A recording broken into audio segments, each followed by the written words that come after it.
বিসমিল্লাহির রহমানির রহিম। আজকে আমরা এখানে একত্রিত হয়েছি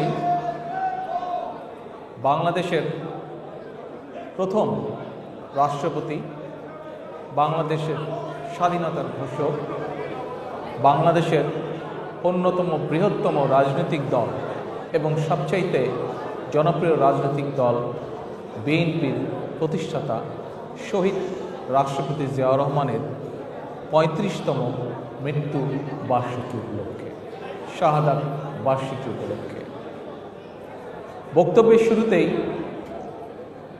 শহীদ রাষ্ট্রপতি জিয়াউর রহমানের আত্মার মাগফিরাত কামনা করে এবং একই সাথে আমাদের প্রিয় মাতৃভূমি বাংলাদেশের স্বাধীনতা অর্জন করতে গিয়ে যত শহীদ, যত মানুষ তাদের জীবনকে আত্মোৎসর্গ করেছেন, তাদের সকলের রুহের মাগফিরাত কামনা করে আমার বক্তব্য আমি আজকে শুরু করছি আপনাদের সামনে। বক্তব্যের শুরুতে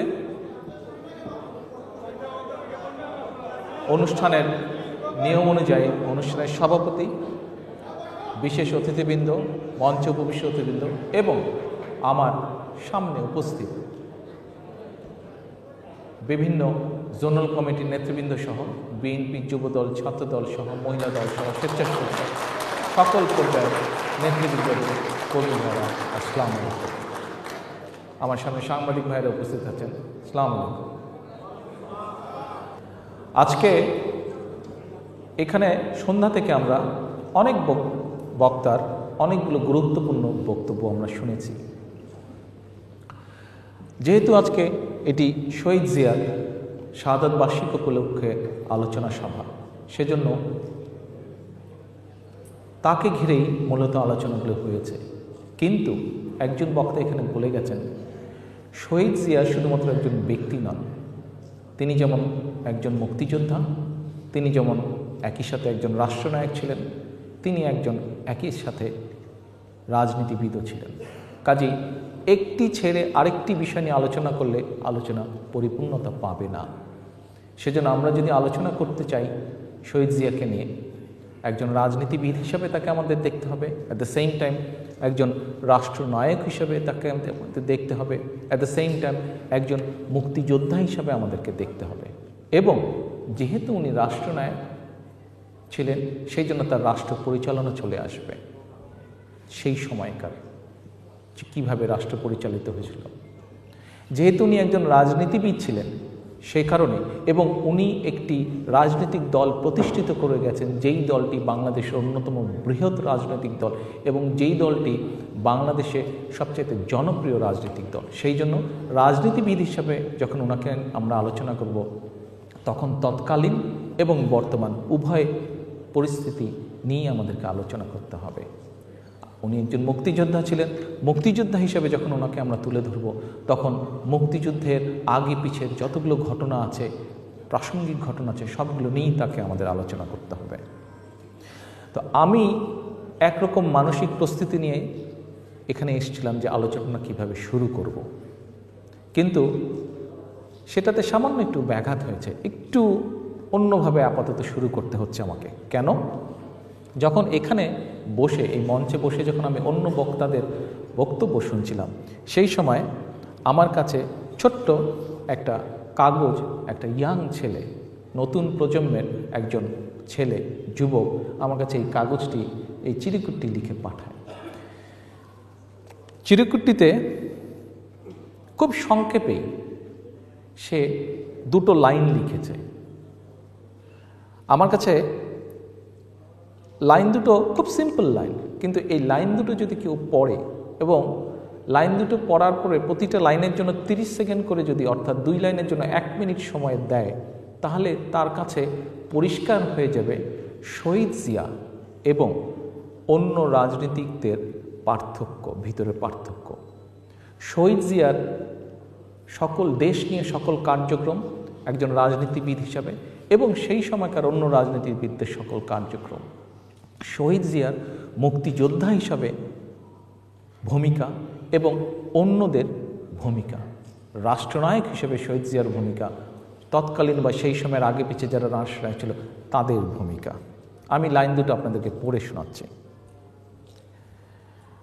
ছেলেটির নাম বলি যে দিয়েছে, তার নাম হচ্ছে রাজ হাসান। ভাই তুমি কোথায়? কোনায়? আচ্ছা, সবার সামনে আসো তুমি একটু, আমি চাই সবাই তোমাকে দেখুক। এদিকে আসো, তুমি মঞ্চে আসো, কমের চলে আসো,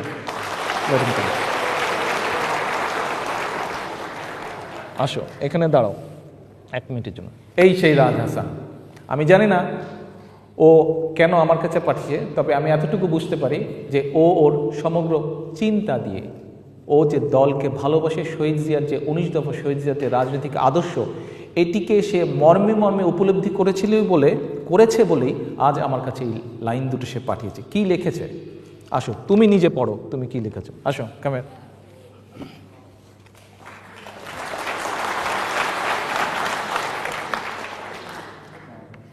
এটা হচ্ছে 1971 সালের 25শে মার্চ রাতের ঘটনা নিয়ে লেখা। একজন ব্যাগ গুছিয়ে পাকিস্তান আর্মির অপেক্ষা করছিলেন, আরেকজন কালুরঘাট থেকে ঘোষণা দিয়ে পুরো বাংলাদেশকে জাগিয়ে দিয়েছিলেন। পার্থক্যটা এখানেই। থ্যাংক ইউ, বসো। আচ্ছা ঠিক আছে, বসো তুমি এখন। আপনারা কি রাজের কথাটা বুঝতে পেরেছেন?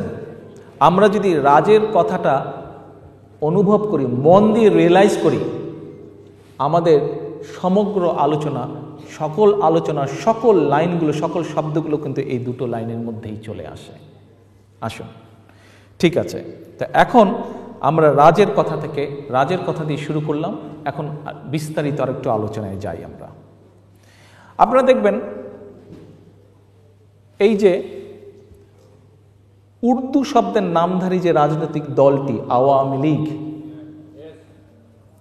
এই দলটি কিন্তু যখন মঞ্চে দাঁড়ায় তাদের নেতানেত্রীরা দাঁড়িয়ে শহীদ জিয়া বা বিএনপির প্রতিষ্ঠাতা তার সম্পর্কে, দেশনেত্রী সম্পর্কে বিভিন্ন রকম আজে বাজে কথা বলতে থাকে, মিথ্যা কথা বলতে থাকে। শহীদ জিয়া সম্পর্কে যখন তারা বলে, বিভিন্ন রকম মিথ্যা কথা বলে, কিন্তু শহীদ জিয়ার কোনো পলিসি নিয়ে তারা কোনো কথা বলে না। এখন কেন বলে না? আসুন সংক্ষেপে আমরা সেটি দেখি। আমি মনে করি শেখ মুজিবের 40 বছরের রাজনীতি শহীদ জিয়ার মাত্র প্রায় 4 বছরের রাজনীতির সম্মুখে হুমকি হয়ে দাঁড়িয়েছে। শহীদ জিয়ার 4 বছরের রাজনীতি হুমকি হয়ে দাঁড়িয়েছে শেখ মুজিবের 40 বছরের রাজনীতির কাছে। কেন? তারা কিন্তু কোনো পলিসি নিয়ে কীভাবে কথা বলবে? শহীদ জিয়ার শিক্ষানীতি নিয়ে কথা বলবে? গণশিক্ষা কর্মসূচি নিয়ে কথা বলা সম্ভব না। গণশিক্ষা কর্মসূচি কী ছিল? সমগ্র জাতিকে শিক্ষিত করে তোলা। অপরদিকে আমরা শেখ মুজিবের সময় কি দেখি? এখানে কয়েকজন মুরব্বী উপস্থিত আছেন, আমরা যদি ওনাদের কাছে জানতে চাই, ওনারা পরিষ্কারভাবে বলে দিতে পারবেন যে 72-73 সালে আমরা শুনেছি যে ছেলেপেলেরা যখন পরীক্ষা দিত, যারা নকল করতে চেত, স্টুডেন্ট না কিন্তু পরীক্ষা দিতে চেত, তারা বলে টেবিলের উপরে রিভলভার রেখে পরীক্ষা দিত, যাতে নকল করতে গেলে শিক্ষকরা যাতে তাদেরকে কিছু বলতে না পারে। এখানে একজন আমি মুরব্বীকে দেখতে পাচ্ছি। মুরব্বী, আমি কি সঠিক বলেছি না ভুল আছে? একটু কি দাঁড়িয়ে বলবেন আমার কথাটা কি সঠিক? এরকম ঘটনা কি সেই সময় ছিল? এই ছিল। থ্যাংক ইউ সো মাচ, বসেন দয়া করে। শিক্ষা পলিসি যদি সংক্ষেপে আমরা দেখি, এই ছিল তখন শিক্ষার অবস্থা। এবং ঠিক একই রকম অবস্থা আজ আমরা শেখ মুজিবের কন্যা রং হেডের অবৈধ শেখ হাসিনার সময় একই ঘটনা সংঘটিত হচ্ছে। আসুন, আইন শৃঙ্খলা পরিস্থিতি আমাদের ইতিহাসের পাতা ঘাটার দরকার নেই বলে আমি মনে করি। অর্থাৎ শেখ মুজিবের সময় দেশ স্বাধীনের পরে আইন শৃঙ্খলা পরিস্থিতি কী ছিল সেটি যদি জানতে হয়, আমি নতুন প্রজন্মকে আহ্বান বলবো যে তোমরা বর্তমান পত্রপত্রিকাগুলো দেখো। পত্রপত্রিকাগুলো দেখলেই তোমরা অনেকটা ফটোকপির মতন বুঝতে পারবে যে তৎকালীন সময়ে কী ছিল। এখানে যারা মুরব্বী আছেন, দেশে যারা মুরব্বী আছেন, তাদেরকে জিজ্ঞেস করলেই জানা যাবে খুব একটা তফাৎ নাই। তখন হয়তো ব্ল্যাক অ্যান্ড হোয়াইটে ছাপা হতো, খুন খারাপি, গুণ খুম, ধর্ষণ, এই নিউজগুলো ব্ল্যাক অ্যান্ড হোয়াইটে ছাপা হতো। এখন শেখ হাসিনার সময় যেহেতু ডিজিটাল করছে, একটু রঙিন কালার ছাপা হয়। এই যা ডিফারেন্স, আর কোনো ডিফারেন্স নেই। আসেন, বাংলাদেশকে আমরা জানি কৃষকের দেশ, কৃষি নির্ভরশীল বাংলাদেশ। শেখ মুজিবের সময় সেই কৃষির তথবৈজ অবস্থা হয়েছিল। কৃষিপ্রধান বাংলাদেশে প্রায় ৭৪ সালে দুর্ভিক্ষ হয়ে প্রায় 10 থেকে 12 লক্ষ মানুষ মারা গিয়েছিল। আমরা কি দেখি, তার কয়েকদিন পরেই শহীদ জিয়ার সময় আমরা দেখেছি যে সেই বাংলাদেশ, কৃষিপ্রধান বাংলাদেশকে সত্যিকারভাবে কৃষকদেরকে সাহায্য করার মাধ্যমে শহীদ জিয়া শুধু খাদ্যে স্বয়ংসম্পূর্ণই করেননি বাংলাদেশকে, সেই সময় বরং খাদ্য বিদেশে রফতানি করা হয়েছিল। আসেন, এরপরে যদি আমরা দেখি শিল্প ব্যবস্থা, আমরা কি দেখেছিলাম, যুদ্ধের আগে, স্বাধীনতা যুদ্ধের আগে বাংলাদেশে যে কয়টি কলকারখানা ছিল, মোটামুটিভাবে কলকারখানাগুলো সে সময় চলত, শ্রমিকরা কাজ পেত। কিন্তু দেশ স্বাধীনের পরে যখন এই শেখ মুজিব বা তার দলের হাতে দেশ পরিচালনার দায়িত্ব নিল, তারা পড়ল, সেই সময় আমরা দেখলাম প্রত্যেকটা কলকারখানা, পত্রপত্রিকায় যে আমরা দেখি, এভিডেন্স যা দেখি, প্রত্যেকটি কলকারখানা প্রায় ধ্বংসে পরিণত হলো। প্রত্যেকটি কলকারখানা বন্ধ হয়ে গেল, শ্রমিকরা বেকার হয়ে গেল। জুট মিলগুলোতে দেখলাম কয়দিন পর পর আগুন ধরে যেতে লাগলো। পত্রপত্রিকাগুলো যদি বের করা হয় তাহলে এই নিউজগুলি দেখা যায়। অথচ শহীদ জিয়ার সময় আমরা দেখলাম ধীরে ধীরে ধীরে আবার দেশে কলকারখানাগুলো স্থাপিত হতে লাগলো। শুধু স্থাপিত হতে লাগলো না, কলকারখানা চলতে লাগলো, উৎপাদন হতে লাগলো। আমরা এই যে একটু আগে এখানে ব্যারিস্টার অসীম একটি কথা বলে গেছেন, ওনার শ্বশুর জনাব মান্নান সাহেবের একটি উদাহরণ দিয়ে গেছেন, একটি ঘটনার উদাহরণ।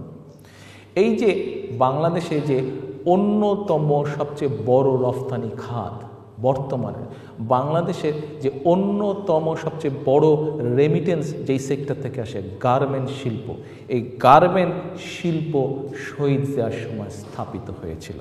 এই গার্মেন্ট শিল্পের সূচনা হয়েছিল শহীদ রাষ্ট্রপতি জিয়াউর রহমানের সময়। আমরা যদি শুধু তাই নয়, বাংলাদেশের অন্যতম আরেকটি সবচেয়ে বড় রেমিটেন্সের খাত বা বৈদেশিক মুদ্রা অর্জনের খাত বলতে পারবেন কোনটি? ম্যান পাওয়ার বা মানুষ, এই যে স্কিল মানুষ বিদেশে রফতানি করা, আনস্কিল্ডও আছে এর মধ্যে অবশ্য। এই যে এটিও সূচিত হয়েছিল শহীদ রাষ্ট্রপতি জিয়াউর রহমানের সময়। আপনারা আসুন, আজকে যদি আলোচনা করতে হয়, আসুন পলিসি ওয়াইজ চিন্তা করুন, পলিসি ওয়াইজ আলোচনা করুন। আমি বাজি ধরে বলতে পারি যে আওয়ামী লীগ নামক রাজনৈতিক দলটি 5টা পলিসি দিতে পারবে না যে শেখ মুজিব করেছিল, যেই 5টা পলিসি যেগুলো দেশের মানুষের উপকারে লেগেছিল। এরকম কোনো পলিসি গ্রহণ করার মতন ক্যাপাবিলিটি, যোগ্যতাই তাদের ছিল না। এবং সেই কারণেই শেখ মুজিবের 40 বছরের রাজনীতি হুমকির মুখে পড়ে গেছিল শহীদ রাষ্ট্রপতি জিয়া রহমানের মাত্র 4 বছরের রাজনীতির কাছে।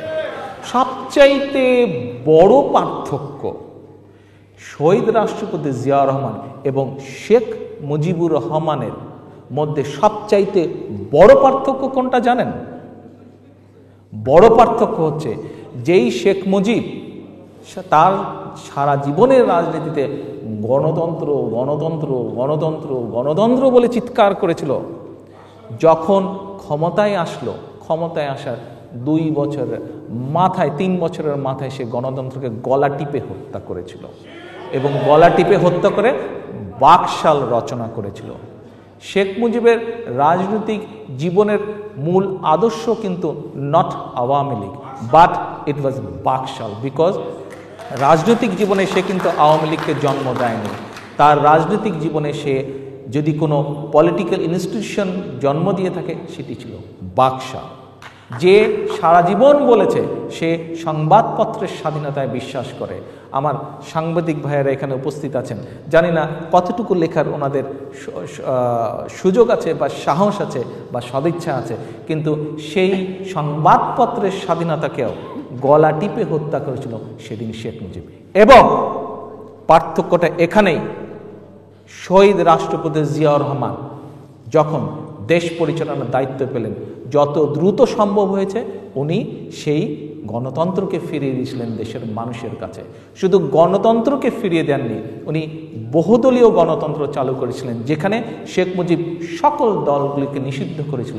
সেখানে শহীদ রাষ্ট্রপতি জিয়াউর রহমান বাংলাদেশে সকল রাজনৈতিক দলকে আবার অধিকার ফিরিয়ে দিয়েছিলেন রাজনীতি করার। শহীদ রাষ্ট্রপতি জিয়াউর রহমান আবার অধিকার ফিরিয়ে দিয়েছিলেন।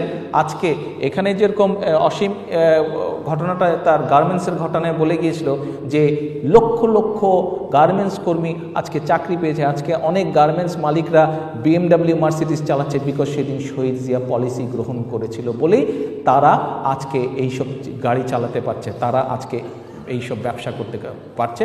শহীদ রাষ্ট্রপতি জিয়াউর রহমান গার্মেন্টসের ওই পলিসি নিয়েছিলেন বলেই। শহীদ রাষ্ট্রপতি জিয়াউর রহমান সেদিন সংবাদপত্রকে উন্মুক্ত করে দিয়েছিলেন, কারণ উনি সংবাদপত্রের স্বাধীনতায় বিশ্বাস করতেন।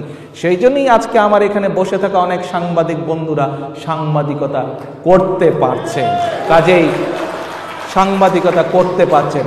অনেক বড় বড় সাংবাদিক আজকে দেশে যেগুলা ঘটনা ঘটছে, অনেক সাংবাদিক বন্ধুরা সেগুলা দেখতে পান না।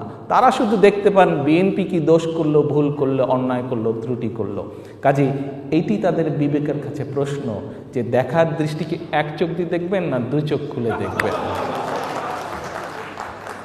এখন এই যে সেজন্যই খুব সংক্ষেপে যদি বলতে হয়, বাংলাদেশের উন্নয়নের প্রতীক শহীদ রাষ্ট্রপতি জিয়াউর রহমান, বাংলাদেশের গণতন্ত্রের প্রতীক শহীদ রাষ্ট্রপতি জিয়াউর রহমান, বাংলাদেশের জাতীয় সংহতির প্রতীক শহীদ রাষ্ট্রপতি জিয়াউর রহমান। আসুন প্রিয় নেতৃবৃন্দ, আমরা সংক্ষেপে শহীদ জিয়ার 4 বছরের রাজনীতি এবং সংক্ষেপে আমরা শেখ মুজিবের 40 বছরের রাজনীতির খুব সহজ একটি পার্থক্য আলোচনা করলাম। যেহেতু আমি আলোচনার শুরুতে বলেছি শহীদ রাষ্ট্রপতি জিয়াউর রহমান একাধারে রাষ্ট্রনায়ক ছিলেন, রাজনীতিবিদও ছিলেন, কাজেই ওনাকে নিয়ে যখন আলোচনা করতে হয় তখন তৎকালীন রাজনীতি, বর্তমান রাজনীতি উভয়ে চলে আসে। কথা প্রসঙ্গে আমি বলেছি যে তৎকালীন পত্রপত্রিকাগুলো আর এখনকার পত্রপত্রিকাগুলোর খবরের মধ্যে খুব তফাৎ নেই। আপনারা যদি সেই সময়কার দৈনিক বাংলা বলেন, গণকণ্ঠ বলেন, এরকম আরও যেগুলো পত্রিকা ছিল, ইত্তেফাক বলেন, সেই পত্রিকাগুলো যদি দেখেন আর বর্তমানে প্রতিদিন যে পত্রিকাগুলো বের হচ্ছে, এই পত্রিকাগুলো যদি দেখেন, ফ্রন্ট পেজগুলো যদি দেখেন, তাহলে দেখবেন কালার এবং ব্ল্যাক অ্যান্ড হোয়াইট। নিউজের খুব একটা তারতম্য কিন্তু নেই, অর্থাৎ নিউজের বিষয়বস্তুর খুব একটা তারতম্য নেই। এখন ওই বাংলা একটা কথা আছে, ইল্লত যায় না মইলে, খাসলত যায় না ধুইলে। এটা কম বেশি সবাই শুনেছেন কথাটা। তো এখন আমার কাছে মনে হয়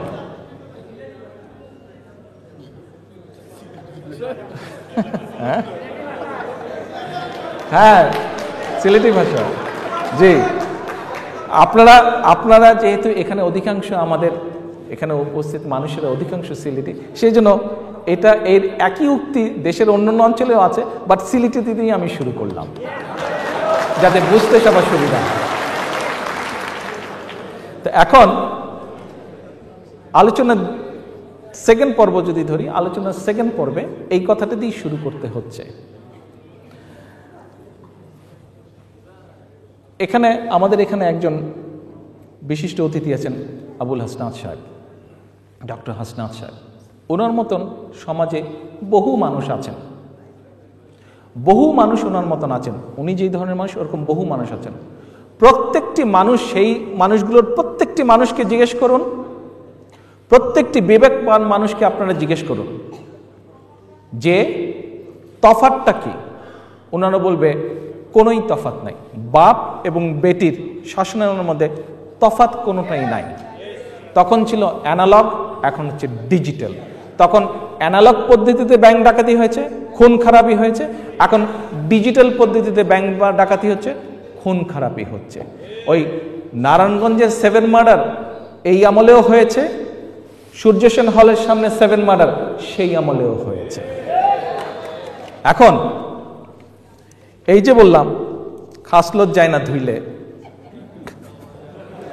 এটি কিন্তু আমাদের কারো কথা না, এটি আমাদের কারো কথা না। আওয়ামী লীগের যে চুরির খাসলত, আওয়ামী লীগের যে ব্যাংক ডাকাতির খাসলত, এটি যে কোনোভাবেই ধুলে পেটালে ওয়াশ করলে ডিটারজেন্ট দিয়ে কোনোভাবেই যে কিছু হয় না, এটির সবচেয়ে বড় প্রমাণ দিয়ে গেছে শেখ মুজিবুর রহমান। শেখ মুজিবুর রহমান নিজেই 1975 সালে চাটার দল, চোরের দল আখ্যা দিয়ে কোন রাজনৈতিক দলটিকে নিষিদ্ধ করেছিল? আওয়ামী লীগ নামক রাজনৈতিক দলটিকে নিষিদ্ধ করেছিল। শেখ মুজিব খুব ভালো করেই বুঝেছিল যে এরা হচ্ছে চোরের দল, এরা হচ্ছে চাটার দল, এরা হচ্ছে ব্যাংক ডাকাতের দল।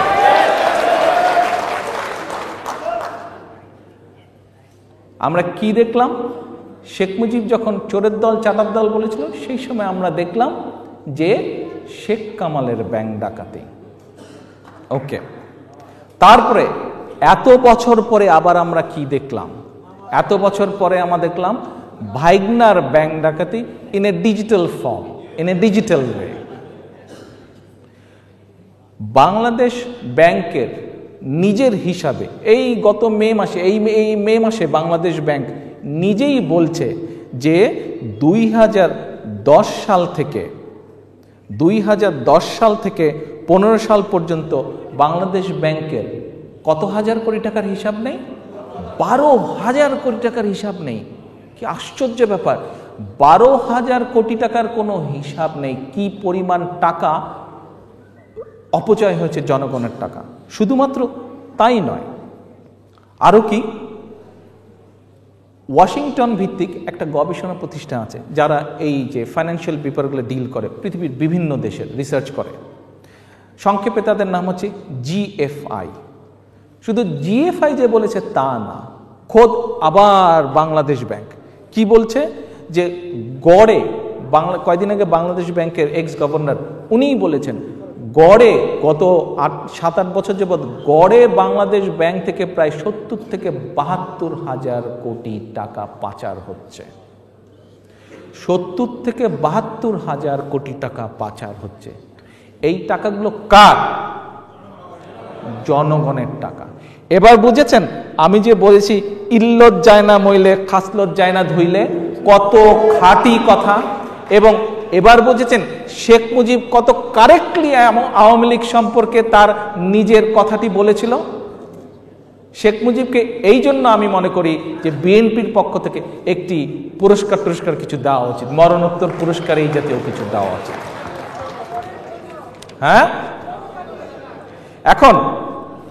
এখন দেখেন কিছুদিন আগে এই যে তাদের এই ব্যাংক ডাকাতির কথা, এই শেখ হাসিনার ফ্যামিলি, শেখ কামালের ভাইগনা, তাদের যে চুরি বাটপারি আত্মসাৎ জনগণের অর্থ, এইটা সম্পর্কে যদি কেউ কিছু তথ্য প্রমাণ দিয়ে বলতে চায়, তাকে রিমান্ড নেওয়া, জেল জুলুম করা, নির্যাতন করা, এটি একটা কমন ব্যাপারে হয়ে দাঁড়িয়েছে।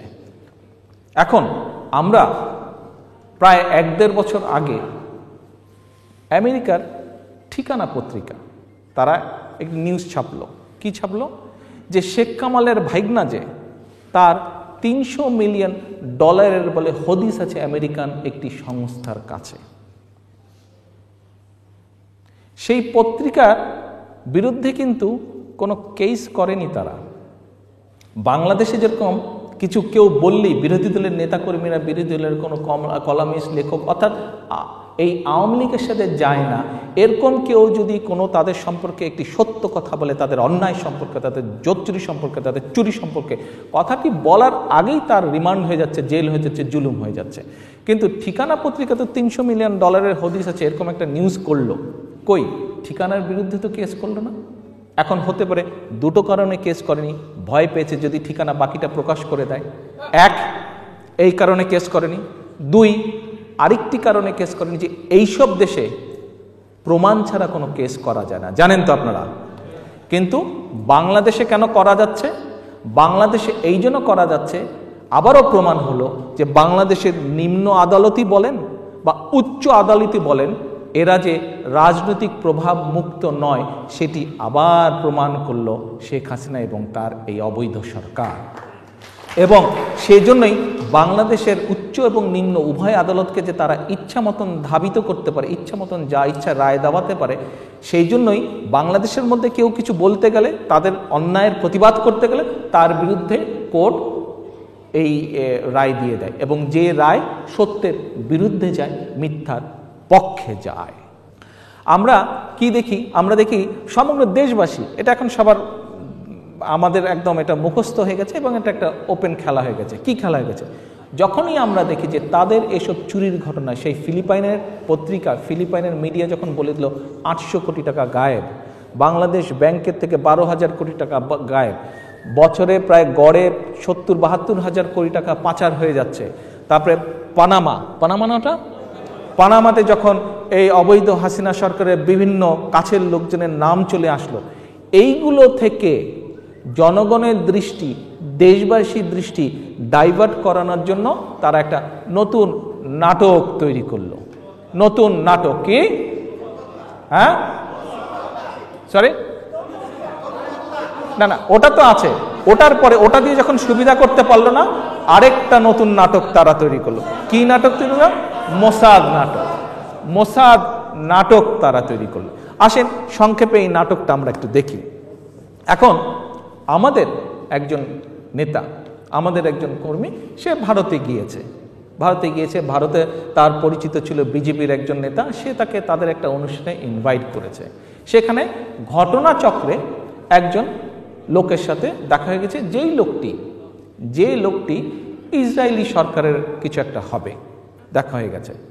হঠাৎ করে সেই পত্রিকা ফেসবুকে ছবি ছাপা হয়েছে, সেটি নিয়ে হয়ে গেল যে মোসাদের সাথে বলে বিএনপি ষড়যন্ত্র করছে শেখ হাসিনার বিরুদ্ধে, তাও আবার ইন্ডিয়াতে। আচ্ছা, তাও আবার ইন্ডিয়াতে করছে।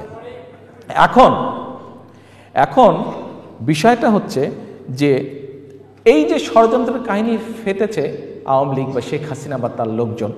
আসেন, এটার আগে আপনাদেরকে কিছু ইনফরমেশন আমি দেই, কিছু জিনিস জানা দরকার। যে এই যে প্যালেস্টাইন, ফিলিস্তিন, এদের জন্য বিএনপি, শহীদ জিয়া, বিএনপি দল বা সরকার কি করেছিল কখন? শহীদ জিয়ার সময় ফিলিস্তিনের মানুষের প্রতি একত্বতা ঘোষণার জন্য সবচেয়ে প্রথম একটি ডাক টিকিট প্রকাশ করা হয়েছিল শহীদ জিয়ার সময়। যেই ডাক টিকিটের ছবিটি ছিল এমন যে একজন ফিলিস্তিনি মুক্তিযোদ্ধা অস্ত্র হাতে দাঁড়িয়ে আছে এবং তার পিছনে আলাস্কা মসজিদের ছবি। শুধু তাই নয়, ডাক টিকিটের নিচে লেখা ছিল, আমরা বীর ফিলিস্তিনি স্বাধীনতাকামী যোদ্ধাদের সালাম জানাই। শুধু তাই নয়, 1981 সালে শহীদ রাষ্ট্রপতি জিয়াউর রহমানের আমন্ত্রণে প্রথমবারের মতন বাংলাদেশ সফর করেছিলেন ফিলিস্তিনি স্বাধীনতা আন্দোলনের অবিসংবাদী নেতা ইয়াসির আরাফাত। সে সময় শহীদ জিয়া কিন্তু নিজে উপস্থিত থেকে লাল গালিচা সম্বোধনা দিয়েছিলেন আরাফাতকে, এই ফিলিস্তিনি নেতাকে।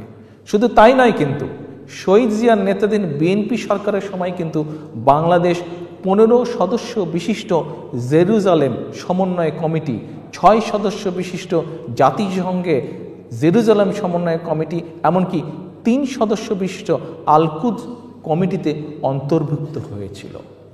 এই যে এইগুলো সবই ছিল বিএনপি তথা বাংলাদেশের অর্জন, বাংলাদেশের মানুষের অর্জন। কাজে বিএনপিকে যদি এখন বলে যে ইসরায়েলের সাথে এক হয়ে ফিলিস্তিনিদের বিরুদ্ধে ষড়যন্ত্র করছে, এটি আর যাই হোক, এটি একমাত্র রং হেডেড পাগল অবৈধ শেখ হাসিনার মুখেই মানাতে পারে। এখন আসেন আমরা অন্য জায়গায় যাই। নাটকটা তারা কেন করেছে? এই যে নাটকটা করলো, এই নাটকের উদ্দেশ্য আবার জনগণের অর্থ আত্মসাৎ করা। এই নাটকের উদ্দেশ্য আবার অন্যতম উদ্দেশ্য, আরো উদ্দেশ্য আছে, একটা উদ্দেশ্য আপনাদের সামনে আমি বলছি। এই সাফাদি নাটকের অন্যতম আরেকটি উদ্দেশ্য হচ্ছে জনগণের আবার সেই অর্থ টাকা পাচার করা বিদেশে। প্রকৃত ঘটনা হচ্ছে সরকার, এই বাংলাদেশের বর্তমান সরকার যুক্তরাষ্ট্র ভিত্তিক, খেয়াল করে শুনবেন, নামগুলো মনে রাখবেন, যুক্তরাষ্ট্র ভিত্তিক ইসরায়েলি প্রতিষ্ঠান ভেরিরেন্টের কাছ থেকে $200 কোটি মূল্যের তথ্য প্রযুক্তি যন্ত্রপাতি কিনতে যাচ্ছে। তথ্য প্রযুক্তি যন্ত্রপাতি $200 কোটি। আমেরিকান বেসড ইসরায়েলি কোম্পানি ভেরিরেন্ট, কোম্পানির নাম ভেরিরেন্ট। বিষয়টা কিন্তু পৃথিবীর অন্যান্য গোয়েন্দা সংস্থাগুলা জানতে পারেনি 2015 সালের আগে। Jimmy Johnson global research CM জানিয়েছে ইসরায়েলি প্রতিষ্ঠানের সঙ্গে এই চুক্তির লক্ষ্য হচ্ছে, এটা হচ্ছে ওই যে টেলিফোন বাগিং টাগিংয়ের একটা ইউনিট আর কি, মানে একটা মেশিনের নাম, ইউনিট 8200 প্রযুক্তি ব্যবহার করা। বাংলাদেশ সরকার তথ্য আদান প্রদান যাতে ধরতে পারে, ইসরায়েলি সামরিক গোয়েন্দা বাহিনী এই প্রযুক্তি ব্যবহার করে। এই যে ইউনিট 8200, এই যন্ত্রটা ইসরায়েলি গোয়েন্দা তারা ব্যবহার করে। ইউনিট 8200-এর একজন সাবেক সদস্য ইদান টেন্ডলার জানিয়েছেন, বাইরের গবেষণা অগ্রগতির উপর নির্ভর না করে 8200 প্রযুক্তি তাদের গ্রাহকদের অর্থাৎ গোয়েন্দা কর্মকর্তাদের সঙ্গে সরাসরি কাজ করে। তথ্য বিশ্লেষণ, ডাটা সংরক্ষণ, তথ্য আটকে দেওয়া ও গোয়েন্দা ব্যবস্থাপনা সহ সকল প্রযুক্তি ঘরের মধ্যে করা সম্ভব। দুই পক্ষ বলতে ইসরায়েল এবং বাংলাদেশের গোয়েন্দা সংস্থা, অর্থাৎ দুই পক্ষই প্রযুক্তিবিদ্যা প্রতিদিন পাশাপাশি বসে সুনির্দিষ্ট চাহিদা মোতাবেক সব ব্যবস্থা করতে পারবে। এই সংস্থাটা আরও বলছে, বাংলাদেশ সরকারের এই ব্যবস্থার মাধ্যমে বাংলাদেশের নিরাপত্তার গোপনীয়তা একটি ইসরায়েলি প্রতিষ্ঠানের কাছে যেমন প্রকাশিত হয়ে যাবে, সেই সঙ্গে উভয় দেশের সামরিক বাহিনীর মধ্যে সমঝোতাও তৈরি হবে। পত্রিকা একাধিক সূত্রের বরাত দিয়ে জানিয়েছে, লাস্টের লাইনটা খেয়াল করবেন, যে 2010 সালে গঠিত জাতীয় টেলিযোগাযোগ পর্যবেক্ষণ কেন্দ্রের পক্ষে এই চুক্তির মধ্যস্থতা করেছেন সরকারের একজন প্রভাবশালী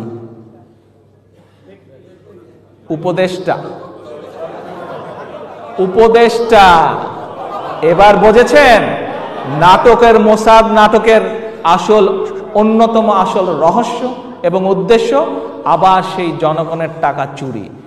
যন্ত্রপাতি কিনবে, যন্ত্রপাতি কিনে বিরোধী দলের নেতাকর্মীরা কোথায় কি বলছে, কি করছে, কোথায় কি আছে, এইগুলা ধরার ব্যবস্থা করা, এটা তো আছে, ঠিক আছে, বুঝলাম। কিন্তু অ্যাট দ্য সেম টাইম প্রধান অন্যতম উদ্দেশ্য হচ্ছে যে টাকা পাচার করা, ব্যবসা করা। এখন ইসরায়েলের সাথে সখ্যতাই হোক আর ষড়যন্ত্রই হোক, কে করছে ভাই?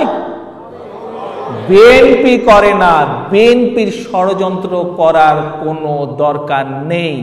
বিএনপি যা করবে জনগণকে সাথে নিয়ে করবে। বিএনপি যা করবে দেশবাসীকে সাথে নিয়ে করবে।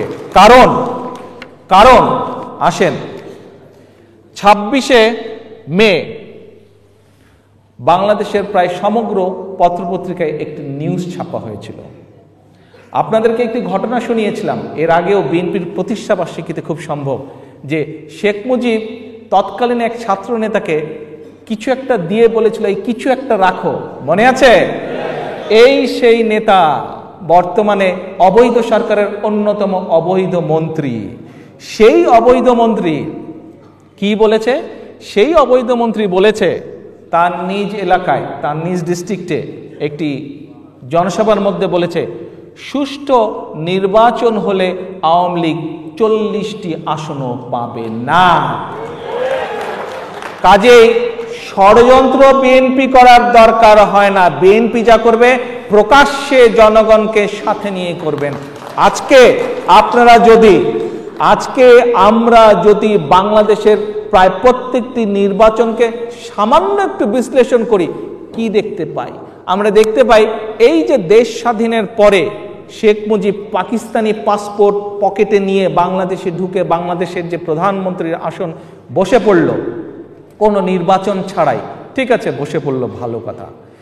1 বছর পরে 1973 সালে যখন নির্বাচন দিল, সেই নির্বাচনে প্রথমবারের মতন দেশবাসী দেখল যে আওয়ামী লীগ নামক দলটি কিভাবে ব্যালট বাক্স চুরি করতে হয় সেটিতে তারা পারদর্শী। আওয়ামী লীগ নামক দলটি কিভাবে ব্যালটে সিল মেরে ভোট দিয়ে দিতে হয়, ভোটার উপস্থিত না হলেও সে ব্যাপারেও পারদর্শী। কাজেই নির্বাচনের মাধ্যমে 73 সালেও সেদিনও তারা সরকার গঠন করেনি। আসেন এরপরে আসেন আমরা যদি 1996 সালের নির্বাচন দেখি। 96 সালের নির্বাচন কি দেখি? যে সেই সময় তারা, মনে আছে আপনাদের, তারা তথাকথিত জনতার মঞ্চ রেডি করেছিল। সেই জনতার মঞ্চ থেকে তারা প্রশাসনকে ভয় দেখিয়ে, ইনফ্লুয়েন্স করে, টাকা পয়সা দিয়ে সামান্য কিছু সিটের ব্যবধান করে 21 বছর পরে সেদিন আবার ক্ষমতা তারা দখল করেছিল। আসেন, তার মানে সেই নির্বাচনও স্বচ্ছ তাদের ছিল না, 73 নির্বাচনও স্বচ্ছ তাদের ছিল না। আসেন এরপরে 2009 হলো তো, 9 হলো না ফখরুদ্দিন? 8 শেষে, রাইট, 8 ডিসেম্বরে 2000 সালের 8 নির্বাচন। সেই নির্বাচন কি সুষ্ঠু এবং স্বচ্ছ হয়েছিল? সেই নির্বাচনও সুষ্ঠু এবং স্বচ্ছ হয় নাই। সেদিনও আমরা দেখেছিলাম যে কিভাবে তারা মঈন ফখরুদ্দিনের সাথে ষড়যন্ত্রের মাধ্যমে বিএনপির বিরুদ্ধে নয়, বরং সমগ্র বাংলাদেশের মানুষের বিরুদ্ধে, বাংলাদেশের অস্তিত্ব সার্বভৌমত্বের বিরুদ্ধে ষড়যন্ত্র করে কিভাবে সেদিন রাষ্ট্র ক্ষমতা দখল করেছিল। কারণ ষড়যন্ত্র যে দেশের বিরুদ্ধে, দেশের জনগণের বিরুদ্ধে মঈন ফখরুদ্দিনের সাথে শেখ হাসিনা করেছিল, সেটা শেখ হাসিনা নিজের মুখেই বলেছে। কি বলেছিল শেখ হাসিনা নিজের মুখে? যে তার আন্দোলনের ফসল হচ্ছে মঈন ফখরুদ্দিন, তাই নয় কি? কাজেই ষড়যন্ত্র তো সেই সময় থেকে তারা বিএনপির বিরুদ্ধে করেছিল বাংলাদেশের মানুষের বিরুদ্ধে, বাংলাদেশের স্বাধীনতা সার্বভৌমত্বের বিরুদ্ধে। শুধু তাই নয়, আসেন এরপরে 2014 সালের নির্বাচন। সমগ্র দেশবাসী না, কম হয়ে গেল। সমগ্র এশিয়াবাসী, তাও বোধহয় কম হয়ে গেল। সমগ্র বিশ্ববাসী সেদিন দেখেছে কিভাবে 154 জন সদস্যকে বিনা প্রতিদ্বন্দ্বিতায়, বিনা নির্বাচনে শেখ হাসিনা নির্বাচিত করে ফেলল। এই তামাশার নির্বাচন সেদিনও তারা দেখেছে।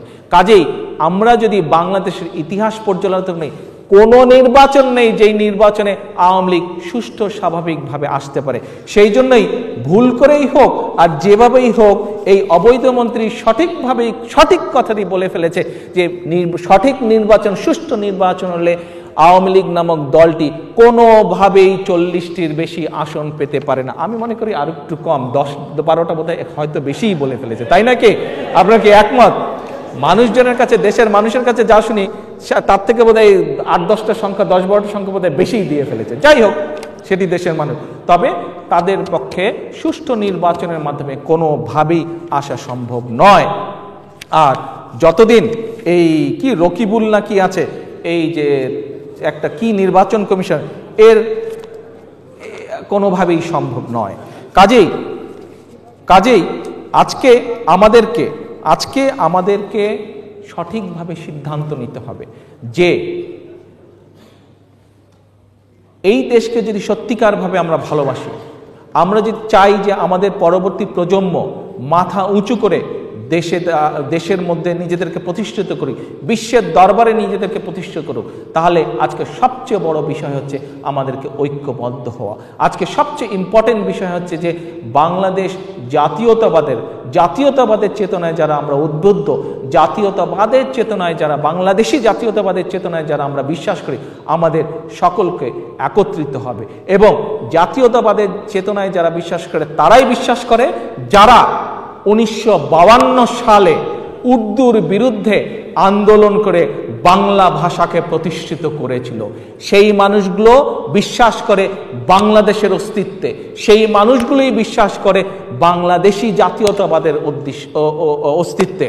সেই মানুষগুলোই বাংলাদেশে জাতীয়তাবাদের অস্তিত্বে বিশ্বাস করে, যারা 1971 সালে পাকিস্তানিদের বিরুদ্ধে যুদ্ধ করে আমাদের আজকের এই বাংলাদেশকে স্বাধীন করেছিল। কাজেই লক্ষ মানুষ সেদিন জীবন উৎসর্গ করেছে এই দেশকে স্বাধীন করতে গিয়ে। 52 সালেও উর্দুর বিরুদ্ধে বাংলা ভাষাকে প্রতিষ্ঠিত করতে গিয়ে বহু মানুষ আত্মত্যাগ করেছিল, বহু মানুষ নির্যাতন ভোগ করেছিল। আজকে আপনাদের এখানে সকলের উপস্থিতিতে একটি প্রস্তাব আমি আপনাদের সামনে উপস্থাপন করতে চাই। প্রস্তাবটি আমরা চেষ্টা করব, যখন আমরা নির্বাচিত হয়ে, একটি সুষ্ঠু নির্বাচিত হয়ে আগামীতে যখন বিএনপি সরকার প্রতিষ্ঠিত করবে, আমি চাই আমরা এই প্রস্তাবটি অত্যন্ত গুরুত্ব সহকারে বিবেচনা করে দেশবাসীর সামনে উপস্থাপন করব। দেশবাসী যদি গ্রহণ করে আমাদের কোনো আপত্তি নাই, দেশবাসী যদি রিজেক্ট করে তাতেও আমাদের কোনো আপত্তি নেই, কিন্তু দেশবাসীর সামনে আমরা উপস্থিত করব। ঠিক যেভাবে আজকে ইউকে সমগ্র দেশবাসীকে নিয়ে সিদ্ধান্ত নিতে যাচ্ছে যে তারা ইউরোপের বিরুদ্ধে থাকবে বা ইউরোপের সাথে থাকবে নাকি ইউরোপের বাইরে চলে আসবে। কি আমার সেই প্রস্তাব? সংক্ষেপে, আপনাদের রাত হয়ে যাচ্ছে, আমি শেষ করে দেব, বা সংক্ষেপে আমি আপনাদের সামনে উপস্থিত করতে চাই। দুটো ঘটনা আমি বাংলাদেশের ইতিহাসে এখন পর্যন্ত সবচেয়ে ইম্পর্টেন্ট, অন্যতম ইম্পর্টেন্ট দুটো ঘটনা। একটি হচ্ছে 52 ভাষা আন্দোলন, আরেকটি হচ্ছে 1971 সালের মুক্তিযুদ্ধ। দুটোই কিন্তু আমরা উর্দু বা পাকিস্তানের বিরুদ্ধে করেছিলাম, তাই নয় কি? পাকিস্তানিদের ভাষা ছিল উর্দু ভাষা, আমাদের ভাষাকে প্রতিষ্ঠিত করার জন্য সেদিন আমরা বুকে রক্ত দিয়েছিলাম। পাকিস্তান আমাদের দেশ শাসন করত, আমরা নিজেদের স্বাধীনতা প্রতিষ্ঠিত করার জন্য তাদের বিরুদ্ধে যুদ্ধ করেছিলাম। এখন কোথায় বিএনপির কাউকে নেতাকর্মীকে তো দেখি না রাজাকারদের সাথে আত্মীয়তা করতে। শেখ হাসিনা তো নিজের মুখেই বলে, হ্যাঁ আমার বেয়াই রাজাকার, তবে ভালো রাজাকার। এখন বিএনপি বাংলা করলে ইংরেজি শব্দ, বাংলা করলে দাঁড়ায় বাংলাদেশ জাতীয়তাবাদী দল। মানুষ বিএনপি বলতে ভালোবাসে, বাংলায় বলেন ইংরেজিতে বলেন যেটাই। আওয়ামী লীগ এইদিকে বেয়াই রাজাকার, ওইদিকে দেখি পাকিস্তানি কি কোট পরে থাকে যেটা পাকিস্তানের লোকজন পরে, আবার আওয়ামী লীগ অর্থাৎ উর্দু কেমন জানি, আওয়ামী লীগ, আওয়াম জাতি, আওয়ামী লীগ মানে জাতীয় দল, তাই নয়। আমি আপনাদের সামনে একটি প্রস্তাব উপস্থাপন করতে চাই। ইনশাল্লাহ আমরা যখন সামনে সরকার গঠন করব তখন এটি জনগণের সামনে নিয়ে যাব, যে জাতি নিজের বুকের রক্ত দিয়ে নিজের ভাষাকে প্রতিষ্ঠিত করে, যে জাতি নিজের জীবন আত্মোৎসর্গ করে নিজের দেশকে প্রতিষ্ঠিত করে, সেই দেশে, যে দেশের বিরুদ্ধে আমরা ভাষা আন্দোলন করলাম, যে দেশের বিরুদ্ধে আমরা যুদ্ধ করলাম, সেই দেশের শব্দ সম্মিলিত কোনো রাজনৈতিক দল, অর্থাৎ উর্দু ভাষা দিয়ে যেই রাজনৈতিক দল নিজেদেরকে পরিচালিত করে, সেরকম কোনো দল কি বাংলাদেশে থাকা উচিত? আমি তো মনে করি হ্যাঁ, সেটাই তো। আওয়ামী লীগ উর্দু আর ইংরেজির সংমিশ্রণ, মেইন কথাটা তো উর্দু। আরে ভাই, পাকিস্তানের বিরুদ্ধে আমরা যুদ্ধ করলাম, ভাষা আন্দোলন করলাম, এখন উর্দু নাম নিয়ে আমাদেরকে চলতে হবে? এ কেমন দেশপ্রেম, এ কেমন ভাষার প্রতি প্রেম তাদের? আমার প্রস্তাব থাকবে, আমরা একটি আইন পাশ করব যে বাংলাদেশে যদি রাজনৈতিক দল রাখতে হয়, বাংলাদেশে যদি রাজনীতি করতে হয়, তাহলে দলের নাম হতে হবে বাংলায়, অথবা যেহেতু ইংরেজি ইন্টারন্যাশনাল ভাষা হিসেবে, আন্তর্জাতিক ভাষা হিসেবে গৃহীত স্বীকৃত, অথবা ইংরেজি নাম রাখতে হবে। দেশের মধ্যে হয় বাংলা আর নালে ইংরেজিতে নাম রাখতে হবে, কিন্তু উর্দু নাম দিয়ে রাজনৈতিক দলের নাম রাখা যাবে না। যেই দলের নাম উর্দু দিয়ে হবে সেই দলকে ব্যান্ড করে দেওয়া হবে।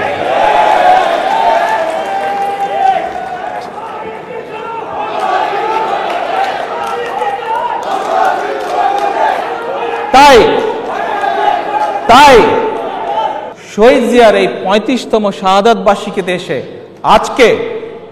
আজকে আপনাদের সকলের কাছে, আপনাদের মাধ্যমে, সংবাদ কর্মী ভাইরা এখানে আছেন, তাদের মাধ্যমে সমগ্র দেশের বাংলাদেশি জাতীয়তাবাদী বিশ্বাসী সকল নেতা কর্মী সমর্থক ভোটারদের কাছে আমার আহ্বান থাকবে, আজকে আমাদের সকলকে শপথ নিতে হবে ঐক্যবদ্ধ থাকার। আমাদের রাজনৈতিক প্রতিপক্ষ ছলে বলে কৌশলে বিভিন্ন রকম বিভ্রান্তি ছড়ানোর চেষ্টা করবে আমাদের মাঝে।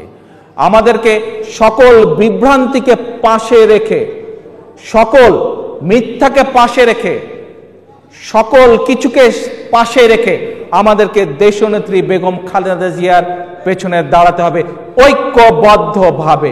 এবং দলের সামনে যে কর্মসূচি আসছে সেই কর্মসূচিকে আমাদের সঠিকভাবে নিষ্ঠার সাথে, সততার সাথে পালনের মাধ্যমে আমাদের দেশ থেকে যে গণতন্ত্র হারিয়ে গেছে, হাইজ্যাক করা হয়েছে, গুম করা হয়েছে, সেই গণতন্ত্রকে আমাদের প্রতিষ্ঠিত করতে হবে। সেই শহীদ জিয়ার রেখে যাওয়া বাংলাদেশকে আমাদের প্রতিষ্ঠিত করতে হবে। যেই আশা উদ্দীপনা আকাঙ্ক্ষা নিয়ে লক্ষ লক্ষ মানুষ, লক্ষ লক্ষ শহীদ তাদের জীবন উৎসর্গ করেছিল, আমাদের সেই আশা আকাঙ্ক্ষাকে বাস্তবায়িত করতে হবে। আগামী দিনে আবার ইনশাল্লাহ আমরা শহীদ রাষ্ট্রপতি জিয়াউর রহমান এর যে ইচ্ছা ছিল, আকাঙ্ক্ষা ছিল, সেটিকে পূরণ করার জন্য এবং দেশনেত্রী বেগম খালেদা জিয়ার আহ্বানে আমাদের আন্দোলনকে সফল করার আহ্বান রেখে আপনাদের সকলের কাছ থেকে আজকে বিদায় নিচ্ছি। আল্লাহ হাফেজ। বাংলাদেশ জিন্দাবাদ।